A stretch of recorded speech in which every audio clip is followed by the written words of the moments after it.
نحمده ونصلي ونسلم على رسوله الكريم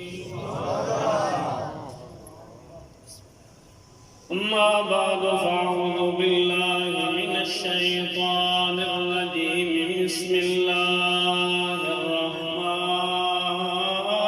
الرحيم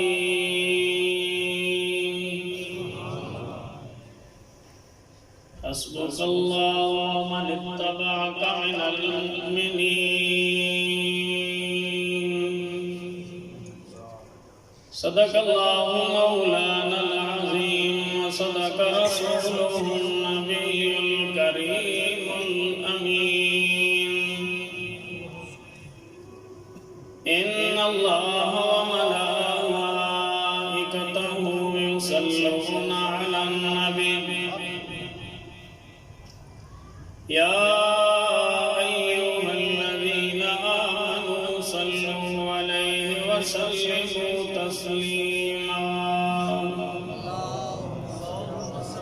اللهم صل على سيدنا ومولانا محمد وعلى آل سيدنا ومولانا محمد وبارك وسلم الصلاة والسلام عليك يا سيدي يا رسول الله وعلى آلك وأصحابك يا سيدي يا حبيب الله الصلاة والسلام عليك يا رحمة للعالمين وعلى آلك وأصحابك يا خاتم النبيين أمن تذكر جيران بذي سلم مزجت دمعا جرى من مقلة بدمي أم هبت الريح من تلقاء كاظمة ومد البرق في الظلماء من ندمي فما لعينيك إن كنت تكففاها متى وما لقلبك إن كنت تستفق يهمي أستغفر الله من قول بلا عمل لقد نسبت به نسلا لذي يقمي أمرتك الخير لكن ما ائتمرت به وما استقمت فما قولي لك استقمي ولا تزودت قبل الموت نافلة ولم أصل سوى فرض ولم أصمي مولاي صل وسلم دائما أبدا على حبيبك خير الخلق كلهم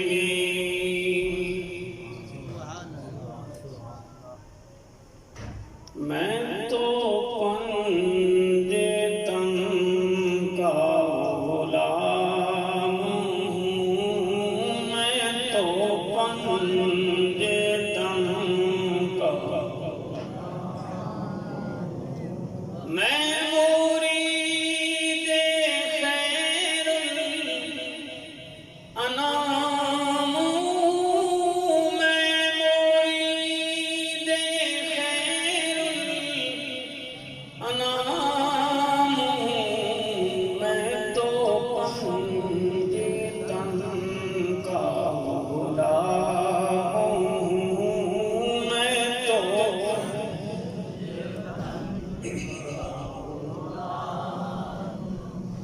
میں تو پنج تن کا غلام ہوں میں تو پنج تن کا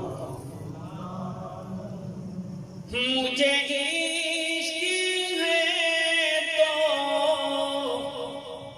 خدا سے ہے مجھے عشق ہے تو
عشق ان کی گلی سے ہے، مجھے عشق ان کے وطن سے ہے، مجھے عشق ہے تو علی سے ہے، مجھے عشق ہے تو حسن سے ہے، مجھے عشق ہے تو حسین سے، میں تو بندے دم کا بھولا ہوں، میں تو بندے دم، میں مرید خیر الانام ہوں، میں تو بندے دم کا ہوا کیسے تن سے وہ سر جدا، جہاں عشق ہو وہیں کربلا، میری بات انہی کی بات ہے،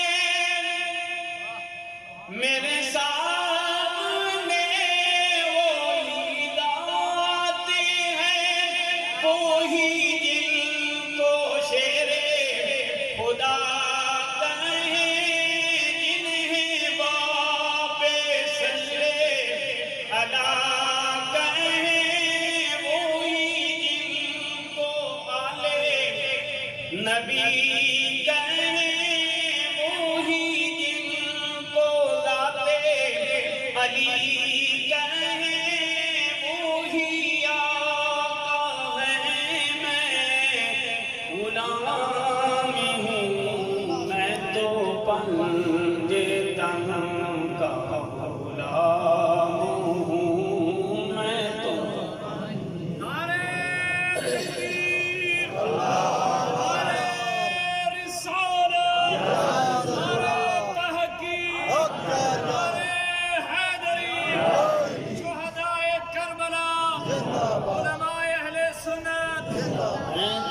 بندے دم کا، میرا شعر کیا، میرا ذکر کیا،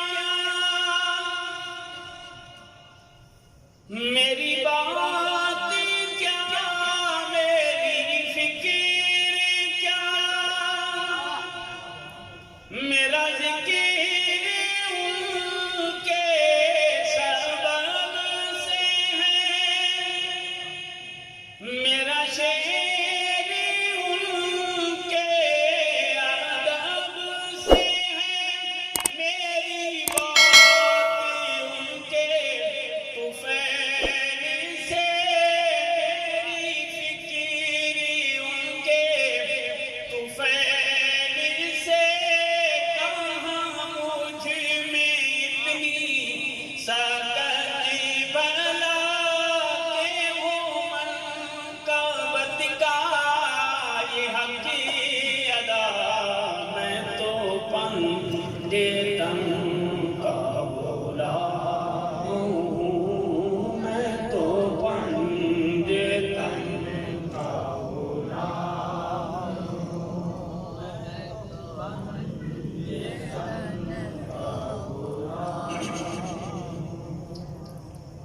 نہایت ہی عزت و تکریم کے لائق ہے، وارثان منبر و محراب کثیر تعداد میں تشریف فرما حضرات علماء کرام، سرزی احتشام سامعین حضرات، عرصے سے اہل سنت کے اس مرکز میں 10 روزہ شہدائے کربلا کانفرنس کے نام سے محفل کا انعقاد ہوتا ہے، اور اسلامی سال کا جو پہلا مہینہ ہے وہ بھی محرم ہے، اور اس محرم کے پہلے دن سے شہادت کا آغاز ہوتا ہے۔ یکم محرم الحرام کو حضور نبی کریم صلی اللہ علیہ وآلہ وسلم کی دعاؤں کا ثمر ہے۔ حضور کی مراد اور آقا کی تحریک اسلام کے ایک عظیم ثبوت، انہوں نے جام شہادت نوش کیا۔ ذی الحج کے 3 دن باقی تھے کہ زخمی ہوتے ہیں، یکم محرم الحرام کو جام شہادت نوش کرتے ہیں۔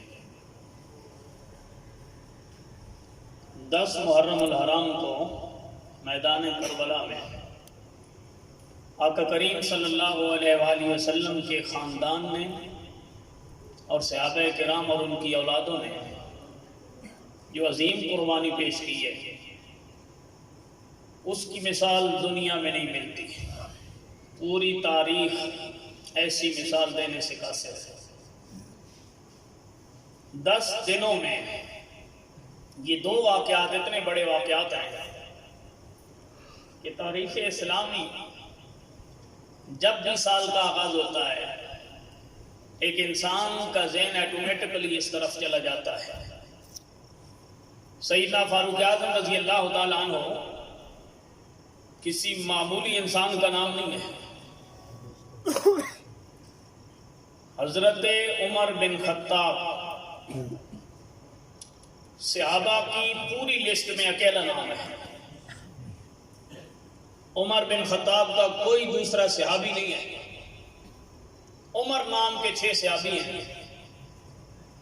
راویان حدیث میں 22 نام ایسے ہیں جن کو عمر کہا جاتا ہے۔ سیدنا فاروق اعظم رضی اللہ تعالیٰ عنہ کو جو لقب فاروق اعظم ملتا ہے عمر سے ہٹ کے، عمر نام ہے، فاروق اعظم کا عظیم لقب بارگاہ رسالت سے نصیب ہوتا ہے۔ اور یاد رکھیں کہ جو ٹائٹل اللہ اور اس کے رسول کی بارگاہ سے عطا ہوتا ہے، اس سے بڑا اور ٹائٹل کو نہیں ہوتا۔ حضور نبی کریم صلی اللہ علیہ وآلہ وسلم کی نگاہ نبوت نے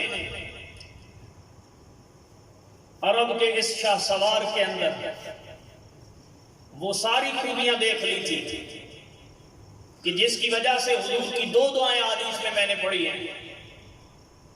ایک دعا میں میرے آقا نے اللہ کی بارگاہ میں التجا کی، اللہم اید الاسلام بے عمر بن الخطاب، کہ اے اللہ عمر بن خطاب کی ذریعہ اسلام کی تائید فرما۔ یہ بھی بڑی دعا ہے، لیکن جو اس سے اگلی دعا ہے، اللہم اعزت اسلام بے عمر بن الخطاب، کہ اے اللہ عمر بن خطاب کے ذریعے اسلام کو عزت عطا فرما۔ دنیا میں جس بندے کو عزت چاہیے وہ اسلام کے جھنڈے کے نیچے آئے ہیں، تب عزت ملے گی، مگر اسلام وہ ہے کہ جس کو عزت عمر کے ذریعے ملی ہے۔ تاریخ گواہ ہے کہ سیدنا فاروق اعظم رضی اللہ تعالیٰ عنہ نے وہ کارنامے 10 سالوں میں سر انجام دے دیے کہ ایسی حکمرانی کی مثال نہ پہلے دیکھی جا سکتی ہے نہ بعد میں دیکھی جا سکتی۔ اتنی سرعت اور تیزی کے ساتھ میرے آقا کریم صلی اللہ علیہ وآلہ وسلم نے اللہ کی بارگاہ میں التجا کی۔ ابتدائی سال ہے تحریک، آج ہم اسلامی ملک میں رہتے ہیں، پاکستان کے مقیم ہیں، پاکستان کے باسی ہیں، مگر ہم کھل کے اسلام کا نام نہیں لے سکتے۔ اسلام کے نام پہ منایا گیا ملک، اسلام کے نام پہ مننے والے ملک کے اندر ہمیں دین اسلام کی بات کرتے ہوئے 1000 رکاوٹیں آئیں گی۔ اندازہ فرمائیں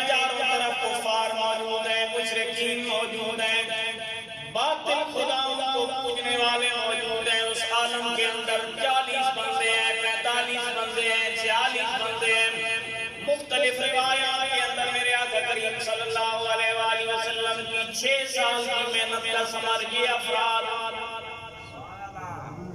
ٹوٹل اتنے بندے 6 سالوں میں دار اسلام میں آئے، اور جو بندہ مسلمان ہوتا جاتا اس کے اوپر کفار اپنی طاقت استعمال کرتے، کیونکہ باطل کے پاس ہمیشہ یہی طریقہ رہا ہے، حق کو دبانے کے لیے زور لگاتے ہیں، طاقت کا استعمال کرتے ہیں، جبر کرتے ہیں، استحصال کرتے ہیں، حقوق سلب کیے جاتے ہیں، ان کی توانائیوں کو سلب کیا جاتا ہے۔ باطل دلیل کو کبھی بھی نہیں مانتا، باطل ہمیشہ اپنی طاقت کا استعمال کرتا ہے۔ میرے آقا کریم صلی اللہ علیہ وآلہ وسلم کو ماننے والے لوگوں کی تعداد تھوڑی ہے، تھوڑی تعداد میں آنے والے اکثر لوگ غریب ہیں۔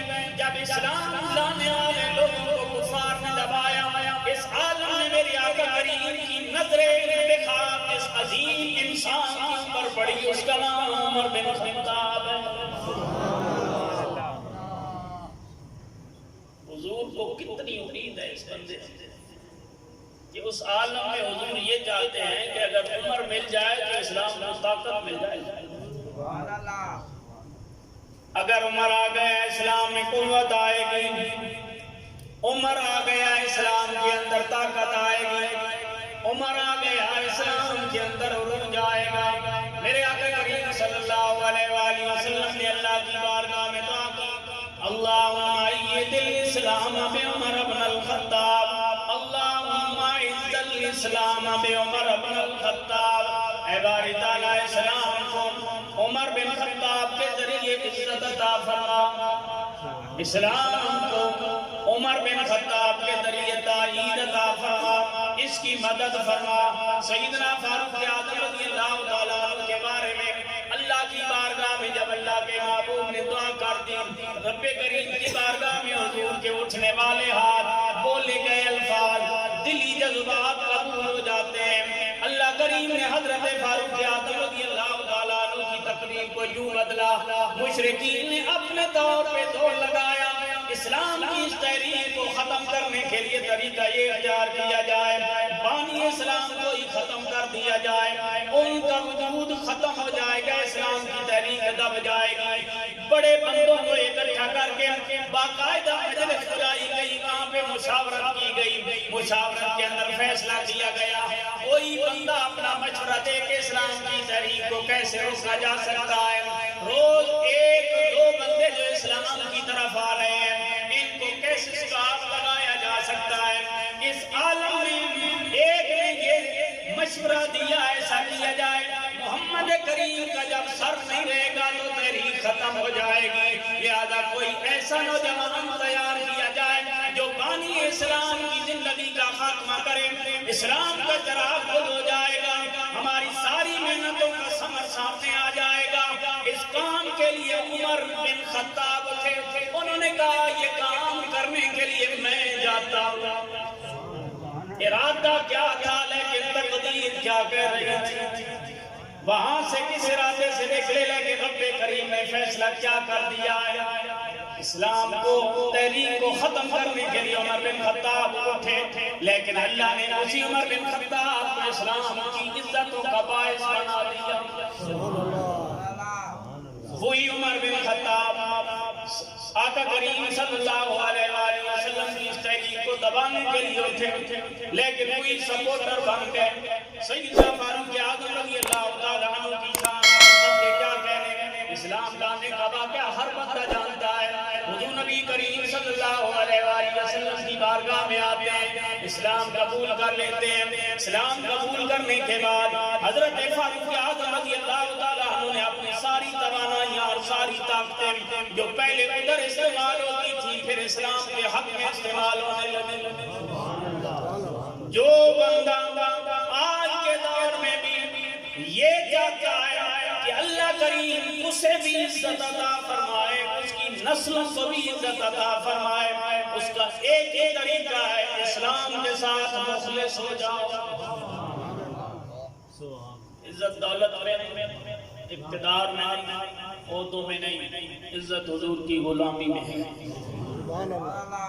جو بندہ دائمی عزت چاہتا ہو اسے چاہیے آقا کریم صلی اللہ علیہ وآلہ وسلم کی ذات کے ساتھ پکا وابستہ ہو جائے۔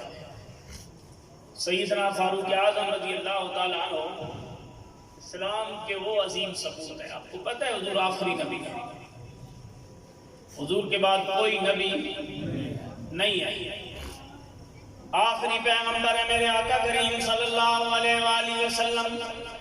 باب نبوت حضور پہ باندھ ہے، حضور نے خود فرمایا نا خاتم النبیین لا نبی بعدی، میں آخری نبی ہوں، میرے بعد کوئی نبی نہیں ہے۔ لیکن میرے آقا کریم نے جس طرح مختلف صحابہ کو ان کے مقام ان کے ساتھ حضور نے کرم نوازی فرمائی، ان کی عزت افزائی فرمائی، ان کے مقام کو بیان فرمایا، ان کی شان کو بیان فرمایا، اسی طرح میرے آقا کریم صلی اللہ علیہ وآلہ وسلم نے سیدنا فاروق اعظم رضی اللہ تعالیٰ عنہ کے مقام کو انوکھے انداز میں بیان فرمایا۔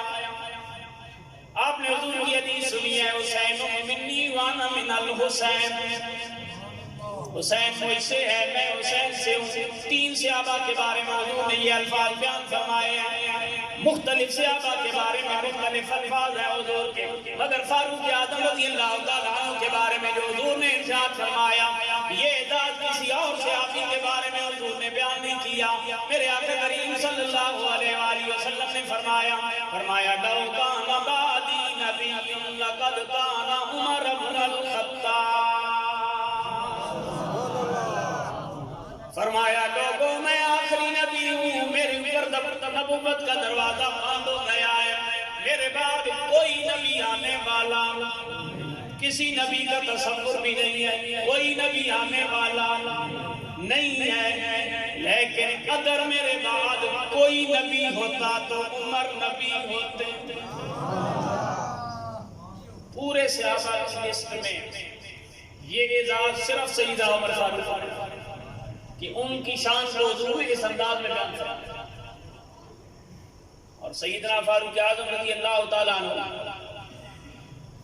میرے آقا فرماتے ہیں، فرمایا عمر وہ ہے جس راستے سے جا رہا ہو شیطان راستہ بدل لیتا ہے۔ حالانکہ شیطان لوگوں کو پھسلاتا ہے، انسانوں کو بہکاتا ہے، راہ راستے ہٹاتا ہے، غلط راستے پہ چلاتا ہے، مگر عمر کو اللہ نے یہ روب اور دبدبہ عطا کیا ہے کہ سیدنا فاروق اعظم رضی اللہ تعالیٰ عنہ جس راستے پہ جائیں وہ راستہ شیطان بدل لیتا ہے۔ شیطان عمر سے ڈرتا ہے، راستہ تبدیل کر لیتا ہے۔ یہ طاقت، یہ روب اور یہ دبدبہ سیدنا فاروق اعظم رضی اللہ تعالیٰ عنہ کو کب ملا؟ جب حضور کے غلام آقا کی غلامی میں آئے۔ سیدنا فاروق اعظم رضی اللہ تعالیٰ عنہ وہ ہے جن کو اللہ نے یہ فراست عطا کی ہے۔ میرے آقا نے فرمایا پہلے بھی امتیں گزری ہیں، میری بھی امت ہے، پہلی امتوں میں بھی لوگ ایسے گزرے ہیں جن کے ساتھ فرشتے کلام کیا کرتے تھے، ان کے ساتھ فرشتے باتیں کیا کرتے تھے، گفتگو نہیں ہوتی لیکن ان کا کلام ان کے ساتھ ہوتا ہے۔ میرے آقا نے فرمایا میری امت میں جس بندے کے ساتھ فرشتے کلام کرتے ہیں اس کا نام عمر بن خطاب ہے۔ اتنا عظیم انسان، عبادت میں دیکھو، ریاضت میں دیکھو، تقوی میں دیکھو، طہارت میں دیکھو، عدل و انصاف میں دیکھو، جرت اور شجاعت میں دیکھو، بہادری میں دیکھو، دلیری میں دیکھو، جس طرف بھی دیکھا جائے سیدنا فاروق اعظم رضی اللہ تعالیٰ عنہ اولین صف میں نظر آئے ہیں۔ سیدنا فاروق اعظم رضی اللہ تعالیٰ عنہ یہ وہ عظیم ہستی ہے، وہ جو مائے امت ہے۔ اس بات پر ایک دو مولویوں کی بات نہیں، ہمارے جو مسائل ثابت ہوتے ہیں نا، قرآن، سنت، اجماع امت اور قیاس، اور پھر اجماع امت کی جو ادوار ہے نا، جو صحابہ کرام کا دور ہے اس کا اجماع سب سے قدیم ہے۔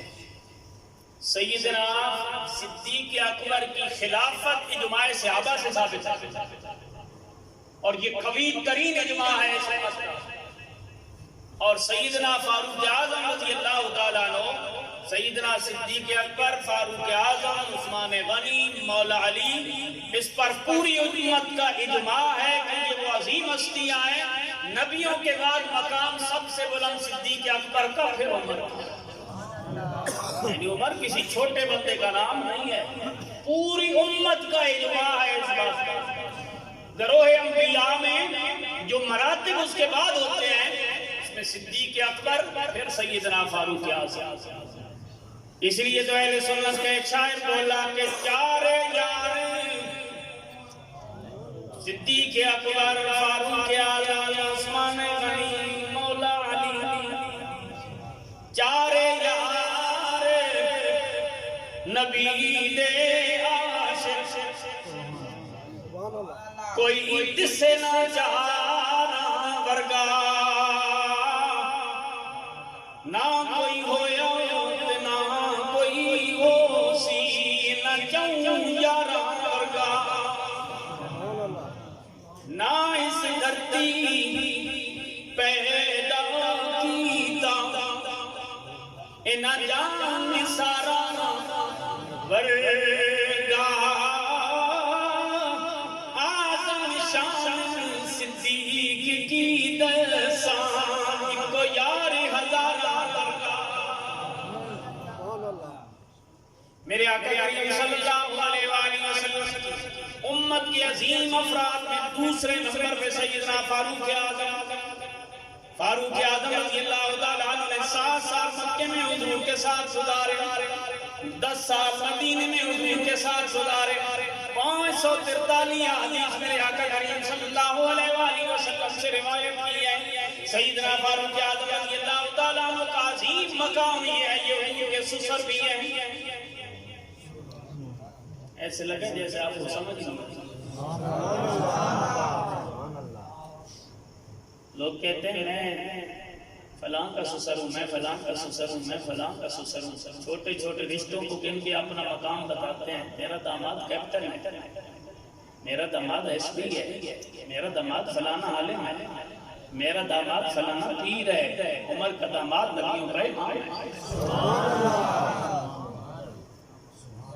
فاروق اعظم کا مقام وہ ہے کہ فاروق اعظم کے داماد نبیوں کے سردار اور فاروق اعظم کے سسر مولا علی ہیں۔ سیدنا فاروق اعظم رضی اللہ تعالیٰ عنہ کے سسر مولا علی ہیں، حضرت ام کلثوم، بخاری کی حدیث ہے۔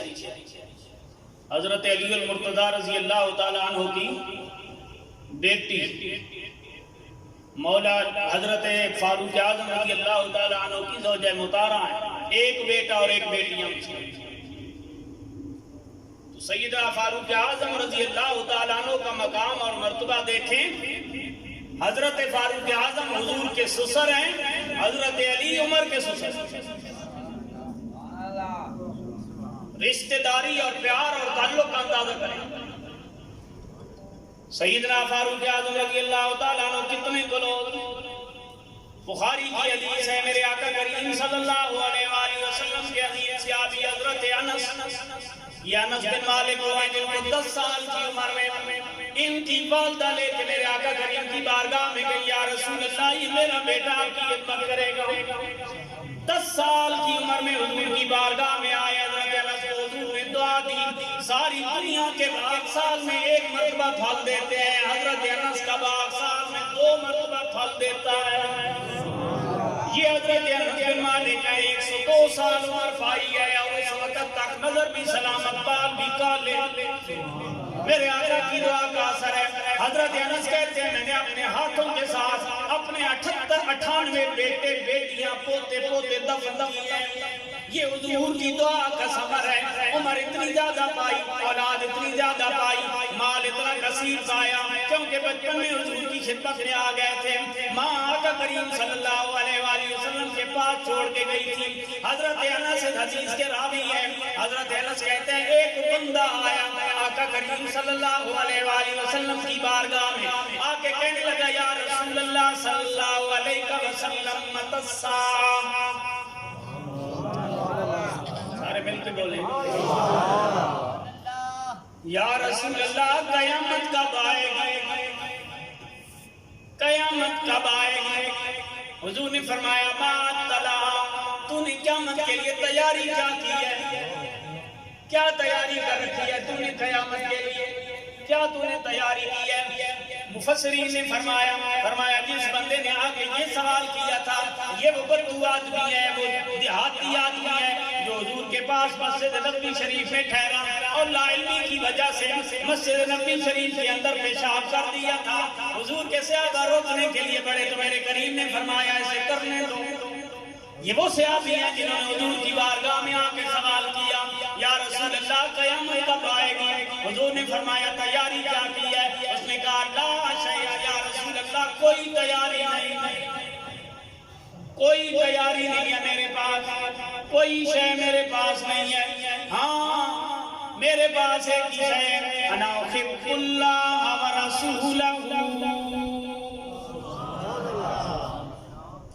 کوئی تیاری نہیں۔ کیا چیز ہے میرے پاس؟ یا رسول اللہ میں اللہ سے بھی پیار کرتا ہوں، اللہ کے رسول سے بھی پیار کرتا ہوں، کسے دے سر سے تاج حکومت، کسے حکم چلاون سکھیا،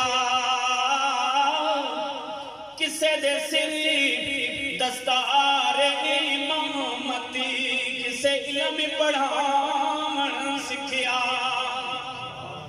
کسے نے پہنے زہد دا چولا، کسے فقر کماون سکھیا، آدم ویچ مقدر ساڈا، اساں یار مناون سکھیا۔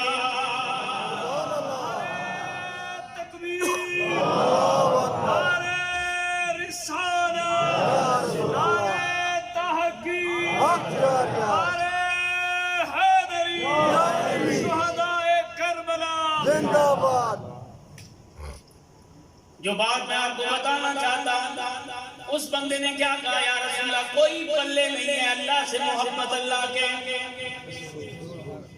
بعض بندے لا علمی کی وجہ سے، جہالت کی وجہ سے علماء سے یہ حدیث سننے کے بعد اپنے انداز میں بیان کرتے ہیں جی بالکل بخاری کی حدیث ہے، اس کا مطلب یہ نماز نہ پڑھو تو شاید کام چل جائے گا۔ محبت ہے بھائی، بے نمازی کی کیا محبت ہوتی ہے؟ قانون شریعت توڑنے والوں کی کیا محبت ہوتی ہے؟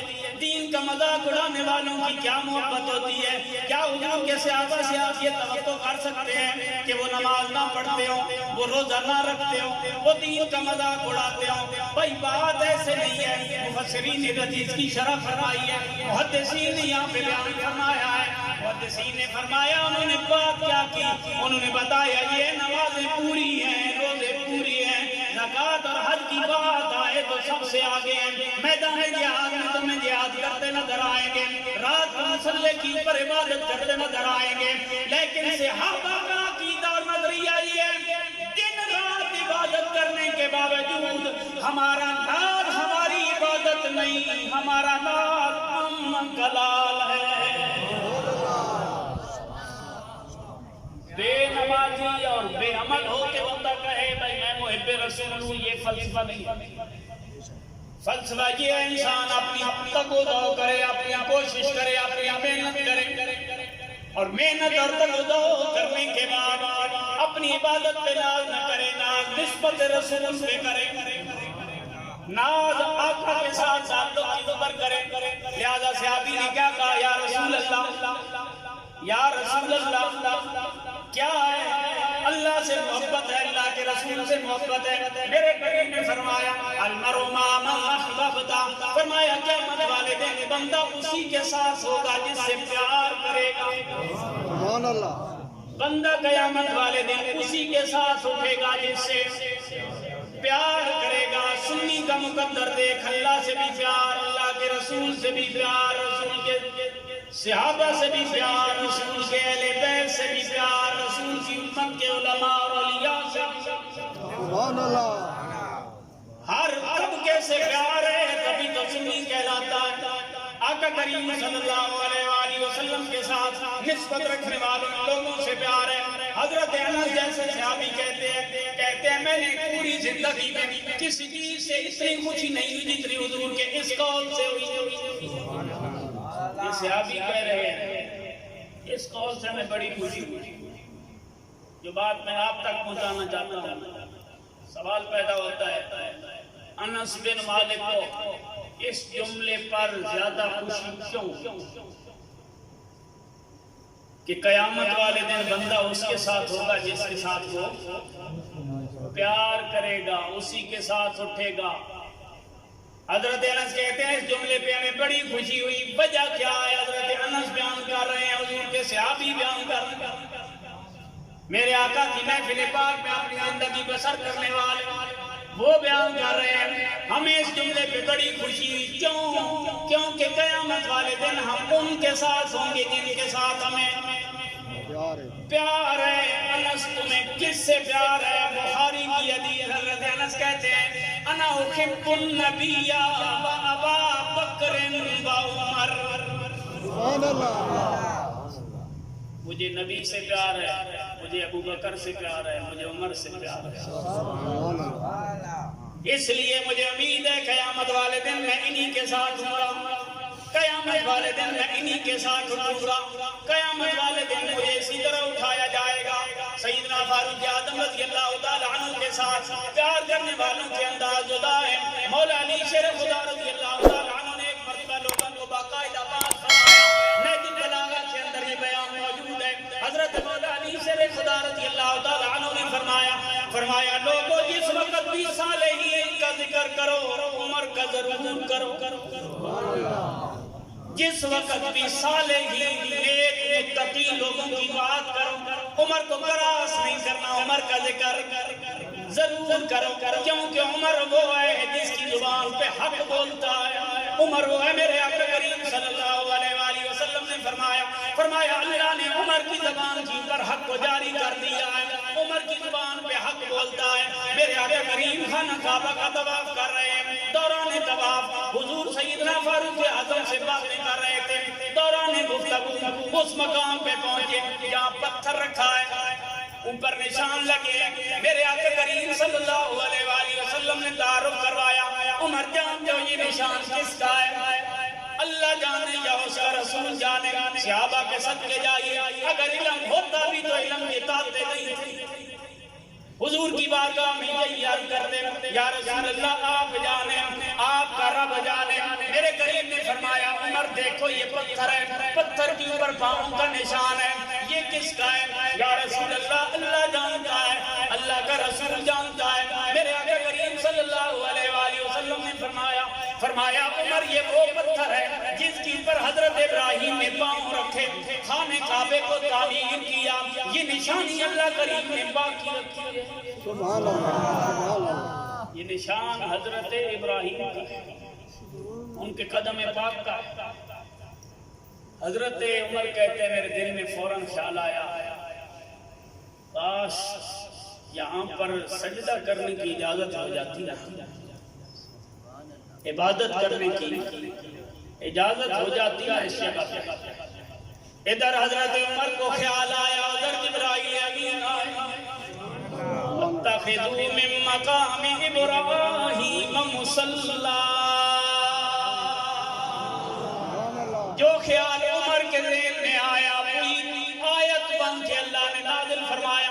امام جلال الدین سیوطی نے 22 آیات لکھی ہیں، بعض علماء نے 21 آیات لکھی ہیں کہ ادھر حضرت فاروق اعظم رضی اللہ تعالیٰ عنہ کے ذہن کے اندر خیال آیا، ادھر اللہ کریم نے قرآن کی آیت بنا کے اس کو نازل فرما دیا۔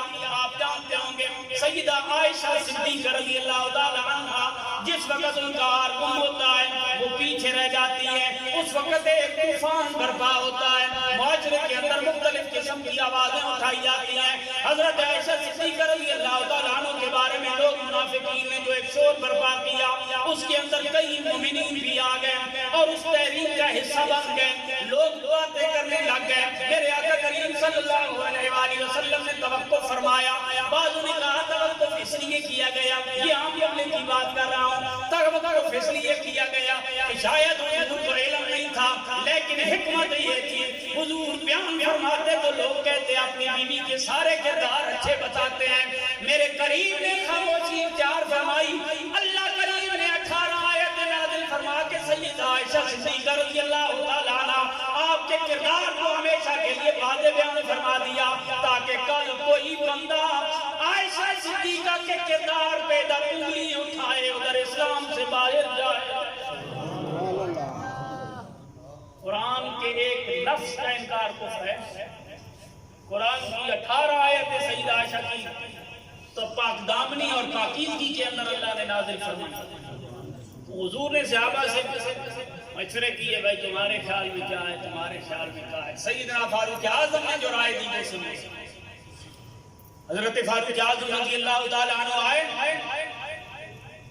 حضور نے پوچھا عمر تم کیا کہتے ہو؟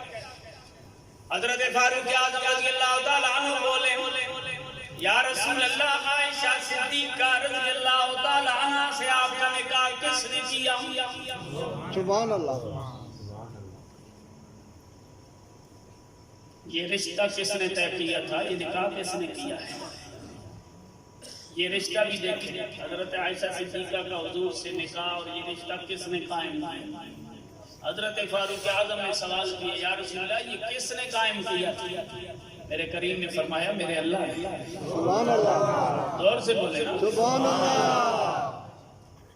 یہ رشتہ کس نے طے کیا, یہ تعلق کس نے قائم کرایا؟ میرے کریم نے فرمایا میرے اللہ نے. یا رسول اللہ کیا اللہ آپ کو ایسی بیوی عطا فرمائے گا جس کے کردار پہ بھی شک؟ کیا اللہ ایسا مہر عطا فرمائے گا, ایسا پاکیزہ رشتہ؟ تو کیا کمزور تعلق والوں کو یہاں پہ جوڑا جائے گا؟ لہذا فاروق اعظم رضی اللہ تعالیٰ عنہ نے اس وقت جو الفاظ ادا کیے, فاروق اعظم کے الفاظ تھے سبحانک ھذا بہتان عظیم. سبحان اللہ. یہ تو سارا بہتان ہے. یہی الفاظ بعینی ہی جو فاروق اعظم نے ادا کیے اللہ نے قرآن کی آیت بنا کے نازل کی. سبحان اللہ. عمر کسی چھوٹے بندے کا نام نہیں ہے. جس وقت سیدنا فاروق اعظم رضی اللہ تعالیٰ عنہ زخمی ہوتے ہیں, زخمی ہونے کے بعد شہید ہوتے ہیں, آپ کی میت مبارک لاش مبارک رکھی ہے, دنیا وہاں پہ کھڑی ہے.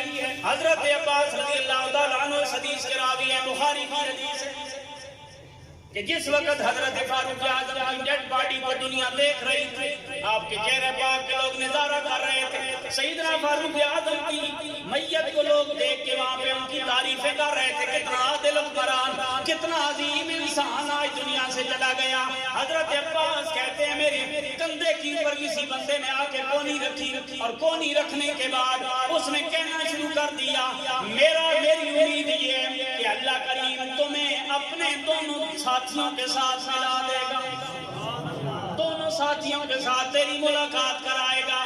کیوں تمہیں کیوں لگتا ہے؟ نے کہا انا اسمع رسول اللہ صلی اللہ علیہ وسلم کثیرا, میں نے کئی مرتبہ کریم صلی اللہ علیہ وآلہ وسلم سے یہ خود سنا. کیا سنا؟ یقولو, حضور فرماتے ہیں فعلتو انا بابو بکر و عمر وانطلقتو بابو بکر و عمر خرجتو بابو بکر و عمر دخلتو بابو بکر و عمر کنتو بابو بکر و عمر. انہوں نے کہا میں نے کئی مرتبہ سنا میں ہوں ابو بکر عمر ہے, میں چلا ابو بکر چلے عمر چلے, میں داخل ہوا ابو بکر داخل ہوئے عمر داخل ہوئے, میں باہر گیا ابو بکر باہر گئے عمر باہر گئے. میں نے کئی مرتبہ یہ حضور سے سنا ہے. حضور نے تینوں ذکر اکٹھے کیے ہیں, اپنا ذکر ساتھ ابو بکر کا ذکر ساتھ عمر کا ذکر. ان حدیثوں سے پتہ چلتا ہے اے دنیا سے جانے والے, جس طرح حضور نے اپنی حدیثوں میں اپنے ساتھ تیرا اور ابو بکر کا ذکر رکھا ہے, اسی طرح لگتا ہے قبر میں بھی تمہیں ساتھ ہی رکھیں گے. حضرت عباس کہتے ہیں میں پیچھے پلٹا, میں نے پیچھے پلٹ کے دیکھا, میں نے دیکھا علی ابن ابی طالب یہ باتیں کر رہے تھے. فاروق اعظم کی تعریفیں کرنے والے حضرت مولا علی ہیں جو یہ باتیں کر رہے تھے.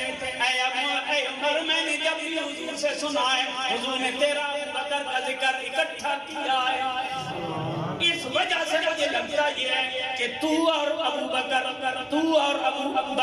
دونوں حضور کے ساتھ ہو, کیونکہ ابو بکر حضور کے پاس پہنچ گئے, لہذا لگتا یہ ہے تم بھی اپنے دونوں صاحبوں کے پاس پہنچ جاؤ گے. سیدنا فاروق اعظم رضی اللہ تعالیٰ عنہ اتنے عظیم انسان, دور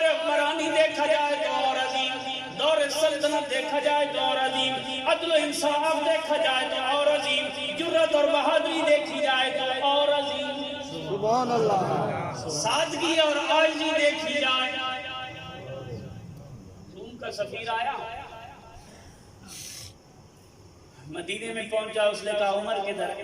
تمہارا خلیفہ کدھر ہے؟ انہوں نے کہا خلیفہ، ہمارا خلیفہ تمہیں ادھر مسجد میں نظر آئے گا۔ سبحان اللہ، کوئی پروٹوکول نہیں ہے، سیکورٹی گارڈ نہیں ہے۔ سفیر گیا، جا کے دیکھا حضرت عمر جہاں تک جناب اپنی چادر کی ہوئی اوپر مٹی کے اندر پانی ڈال رہے ہیں اور اس کے اندر چکر لگا رہے ہیں۔ مسجد نبوی کی چھت کی پر مٹی لیپ کرنی ہے۔ سبحان اللہ، وقت کا خلیفہ مسجد نبوی کی مٹی خود بنا رہا ہے۔ سبحان اللہ، اور آج 8 جماعتیں پڑھنے کے بعد مسجد میں جھاڑو دیتی ہوئی شرم آتی ہے، مسجد کی صفیں سیدھی کرتی ہوئی شرم آتی ہے، مسجد کا کام کرتی ہوئی ہمارا سٹیٹس ضائع ہو رہا ہے۔ مسجد کا کوئی کام وہ کرے جس کو ہم تنخواہ دیں۔ ہم کیوں کریں بھائی؟ ہم تو اتنے بڑے، ہم کیوں کریں بھائی؟ یہ جملے وہ ہیں جو انسان کو اللہ سے دور لے جاتے ہیں۔ یہ رب کا گھر ہے، اور جو بندہ اللہ کے گھر کی نوکری کرتا ہے اللہ دنیا کو اس کا نوکر بنا دیتا ہے۔ سبحان اللہ، مسجد کے مقام کو سمجھیں، مسجد کی عظمت کو سمجھیں۔ مسجد وہ ہے کہ جس کی اینٹیں، گارا، پتھر میرے کریم نے خود اٹھائے ہیں۔ سبحان اللہ، جب یہاں پہ مٹی لگ جاتی نا مسجد نبی کا سامان اٹھاتے ہوئے، صحابہ آگے بڑھتے، یا رسول اللہ ہمیں دیں عزت افزائی۔ حضور فرماتے میں بھی اللہ کی رحمت کا اسی طرح ہوں، مجھے بھی اللہ کی رحمت درکار ہے۔ رب کے گھر کی عظمت کو حضور نے یوں بیان کیا ہے۔ ہمارے معاشرے کی بیماری یہ ہے کہ تھوڑا سا پیسہ آئے، تھوڑا سا علم آئے، تھوڑا سا سٹیٹس بڑھے تو ہم کہتے ہیں مسجد کا کام کیوں کریں۔ بڑے نقصانات ہمارے مساجد کے صرف اس وجہ سے ہو جاتے ہیں کہ ہم اپنا سٹیٹس بچاتے بچاتے رب کے گھر کی عزت اور توقیر ضائع کر دیتے ہیں۔ جو بندہ اللہ کے گھر کو آباد کرتا ہے، یہ جملہ لکھ کے رکھ لے ڈیری میں، جو بندہ اللہ کے گھر کو آباد کرتا ہے اللہ اس کی نسلوں کو آباد کر دیتا ہے۔ رب کے گھر کی عظمت کو سمجھیں۔ فاروق اعظم رضی اللہ تعالیٰ عنہ خود گارا بنا رہے ہیں، خود مٹی بنا رہے ہیں، اور بندہ بھی کوئی عام نہیں آیا، روم کا سفیر تھا۔ جب ادھر پہنچا اس نے دیکھا بھئی یہ بندہ ہے جس سے دنیا کانپتی ہے، کیا کرنا ہے جی؟ چند باتیں کرنی ہے۔ وہیں کھڑے کھڑے، باہر بھی نہیں نکلے، وہیں کھڑے کھڑے سیدنا فاروق اعظم رضی اللہ تعالیٰ عنہ نے مذاکرات کیے۔ آج کے دور کا لفظ، جب باہر سے کوئی ڈیلیگیشن آتا ہے، لوگ آتے ہیں، تو آج کیا ہوتا ہے؟ کتنا پروٹوکول، کتنا انتظام، کتنا انصراف۔ لیکن فاروق اعظم مٹی سے باہر بھی نہیں نکلے، غائب سے باہر نہیں آئے، وہیں کھڑے کھڑے باتیں کی۔ گفتگو مکمل ہو گئی، اس نے ایک شیشی نکالی، شیشی نکال کے کہنے لگا عمر یہ شیشی ہے، ایسی خوشبو جو صرف ہمارے ملک میں ملتی ہے، آپ کے لیے شاہی تحفہ ہے، اسے قبول فرمائیں۔ سیدنا فاروق اعظم رضی اللہ تعالیٰ عنہ نے وہ خوشبو والی شیشی لی، اس کا ڈھکن کھولا، اس مٹی کے اندر وہ پھینک۔ سبحان اللہ، ہمارے پاس قیمتی شے آئے تو اولاد سے بھی چھپا لیتے ہیں، اور مسجد میں تو دینے کی باری آئے تو وہ نوٹ دیتے ہیں جو صرف مسجد میں لگ سکتا ہو۔ مگر اللہ کے گھر میں جب دینے کی باری آئے تو وہ شے دیں جو سب سے زیادہ پیاری ہو، پھر مزہ ہے اور پھر چس ہے۔ حضرت عمر نے وہ مٹی کے اندر انڈیل دی، اس نے کہا عمر ہم تو میں بڑا تمہیں ذہین فدین اور ایسا سمجھتے تھے اور اتنا روب اور دبدبہ ہے، یہ تم نے کیا کیا؟ اتنی قیمتی خوشبو مٹی کے اندر ضائع کر دی، یہ تو کسی اعلیٰ جگہ پہ لگانی تھی۔ حضرت عمر نے جو جملہ ارشاد فرمایا سنیے، فرمایا یہ مٹی جو ہے یہ اللہ کے گھر کی مٹی ہے، مسجد نبوی کی مٹی ہے، اس سے عظیم جگہ اور ہے ہی کوئی۔ سبحان اللہ، یہ خوشبو کی زیادہ اقدار یہی ہے۔ اس نے ایک اور شیشی نکالی، اس نے کہا یہ لے عمر، دشمن کو ختم کرنے کے لیے ایک قطرہ کافی، جس طرح آج ہمارے اندر پھوٹتی ہے، ہم دشمن کو کیسے لتاڑیں، کیسے دیر کریں، کس طرح اسے ذلیل اور رسوا کریں، ہم یہ تمنائیں کرتے رہتے ہیں ساری زندگی خود ذلیل ہوتی. لیکن اگر ہم اسی کا الٹ کریں کہ لوگوں میں پیار بانٹیں، اسلام کا کردار بانٹ، ہماری زندگی کے اندر بھی تبدیلی آئے. سیدنا فاروق اعظم نے عزیر والی شیشی لی، ڈھکن کھولا، ساری منہ میں ڈال پوری شیشی جو حضرت عمر پی گئے. وہ بندہ کہنے لگا یہ تو پی گیا، ایک قطرے سے میں مر جائے، مگر پوری شیشی عمر وہاں کھڑے کھڑے پی گئے. اس نے کہا عمر تو ابھی گئے. تھوڑی دیر میں حضرت عمر کو پسینہ آیا، آپ کام میں لگے ہوئے ہیں، پسینے کے اندر وہ ساری چیز نکل گئی. فاروق اعظم اسی طرح باتیں کرتے رہے. عمر سے کہنے لگا جناب والا ایک قطرے سے بندہ مر سکتا ہے، لیکن کیا بات ہے پوری شیشے نے اثر نہیں کیا. یہ عقیدہ توحید ہے جو صحابہ اہل سنت کو سکھا کے گئے. حضرت فاروق اعظم نے فرمایا تمہیں غلط فہمی ہوئی ہے، موت زہر سے نہیں آتی، موت اللہ کے حکم سے آتی ہے. تکبیر، نعرہ رسالہ، یا رسول اللہ، نعرہ تحقیق، حق جاری، نعرہ حیدری، علی، شہدائے کربلا. زندہ باد. زندگی اور موت اللہ کے ہاتھ میں ہے. کسی اور کا خوف دل میں نہیں رکھنا چاہیے، اور جو اللہ کے نام پہ، اللہ کے دین پہ چلا جائے، دنیا اسے زندگی، پوری دنیا اسے سلوٹ پیش کرتی ہے. آج بھی جب محرم آتے ہیں ان مقدس ہستیوں کی بارگاہ میں ہم سلام عقیدت کیوں پیش کرتے ہیں؟ اس لیے کہ انہوں نے اپنی زندگیاں اسلام کے لیے وقف کی. سیدنا فاروق اعظم رضی اللہ تعالیٰ عنہ نے فرمایا موت تب آتی ہے جب اللہ کا حکم ہوتا ہے، رب کی طرف سے آرڈر ہوتا ہے. اور دوسری بات میں تمہیں یہ بتاؤں، میرا سب سے بڑا دشمن میرا نفس ہے. میرا سب سے بڑا دشمن میرا نفس ہے. اگر یہ مر گیا تو میرا دشمن. آج ہم نے کیا سمجھا؟ ہم سمجھتے ہیں ہم خود اپنے وفادار ہیں، باقی سارے ہمارے دشمن ہیں. بھائی انسان کا دشمن انسان کا نفس، انسان کا دشمن انسان کے اندر بیٹھا ہے. اگر اس کے حملے کو انسان سمجھ لے، انسان اپنی زندگی کو سنوار لیتا ہے. سیدنا فاروق اعظم رضی اللہ تعالیٰ عنہ نے یہ سارا فلسفہ سمجھا دیا. حضرت فاروق اعظم رضی اللہ تعالیٰ عنہ کی عائشی کا یہ عالم، جب بیت المقدس کو فتح کرنے کے لیے گئے دوسرے ملک کے دورے پہ، ایک حضرت عمر، ایک غلام، ایک سواری، سینکڑوں میل کا سفر، کوئی وفد نہیں، کوئی ساتھ فورس نہیں، کوئی سیکورٹی نہیں، تنے تنہا عمر جا رہے ہیں اور بیت المقدس کو فتح کرنے جا رہے ہیں. جب وہاں پہ پہنچے جو کرتا عمر نے پہن رکھا ہے پر 17 ٹاکیاں. کتنی؟ آج 2 ٹاکیاں ہم پہن کے کہیں نہیں نکل سکتے. ٹاکیاں تو دور کی بات ہے، جوڑا ذرا پرانا ہو جائے تو پھر بھی ہمارے ذہنوں میں یہ سوال ہوتا ہے بھئی ہم غریب ہیں، امیر تو وہ تھے. 17 ٹاکیاں، 17 پیوند لگے ہیں اور بندہ جا رہا ہے بیت المقدس فتح کرنے. وہاں جب پہنچے نا، مہار آپ کے آتے غلام سواری کی پر انہوں نے بیت المقدس ویسی حوالے کیوں جی؟ کہا ہماری کتابوں میں لکھا ہے بیت المقدس کو وہ فتح کرے گا جس کا حلیہ یہ ہوگا، کپڑوں کی پر اتنے پیغام ہوں گے، خود ہاتھ میں مہار پکڑے ہوئے ہوگا. غلام سواری کی تورات اور انجیل میں سیدنا عمر فاروق رضی اللہ تعالیٰ عنہ کا تذکرہ موجود ہے. یہ نشانی ہے، اس وجہ سے ہم اور کوئی بحث کا ایسا نہیں کرتے. ملک حوالے کا یہ کردار، یہ ادب، یہ انسان. سیدنا فاروق اعظم رضی اللہ تعالیٰ عنہ کو آپ کی زندگی کو پڑھا جائے نا، آپ نے 10 سالوں میں، باقی بات نہیں کرتا، صرف ایک بات آپ کو بتاؤں آپ حیران ہو جائیں. سیدنا فاروق اعظم نے 10 سالہ دور خلافت میں 5000 نئی مسجدیں تعمیر کرائی ہیں. 5000 عدد کہنا آسان ہے، صرف مسجدیں، جن میں سے 1000 مسجدیں وہ ہیں جو باقاعدہ جامع مساجد، یعنی جن کے اندر جمعہ پڑھا جاتا ہے. یہ ہے اسلام کے حکمرانوں کا انداز.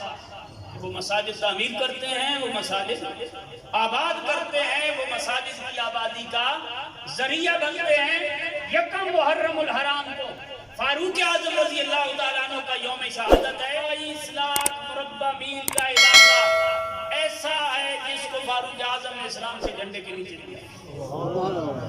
22.5 لاکھ مربع میل 10 سالوں میں فاروق اعظم نے فتح کیا ہے، اور سیدنا فاروق اعظم نے جو علاقہ فتح کیا، اسلام کا جھنڈا جتنا بلند کیا، جتنی سرحدیں سیدنا فاروق اعظم نے اسلام کی وسیع کی، ان تمام سرحدوں اور نظریوں کی حفاظت امام حسین نے 10 محرم کو کی۔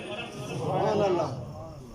10 محرم کو امام حسین رضی اللہ تعالیٰ عنہ نے ان اسلامی نظریاتی سرحدوں کی حفاظت کی ہے اور ان کے اوپر پہرا دیا ہے۔ امام حسین نے پلید کے ہاتھ میں ہاتھ نہیں دیا، زانی کے ہاتھ میں ہاتھ نہیں دیا، شرابی کے ہاتھ میں ہاتھ نہیں دیا، بدماش کے ہاتھ میں ہاتھ نہیں دیا، اسلام کی حدوں کو پامال کرنے والے کے ہاتھ میں ہاتھ نہیں دیا۔ فاروق اعظم نے اسلام کو پھیلایا ہے، امام حسین نے اسلام کو بچایا ہے۔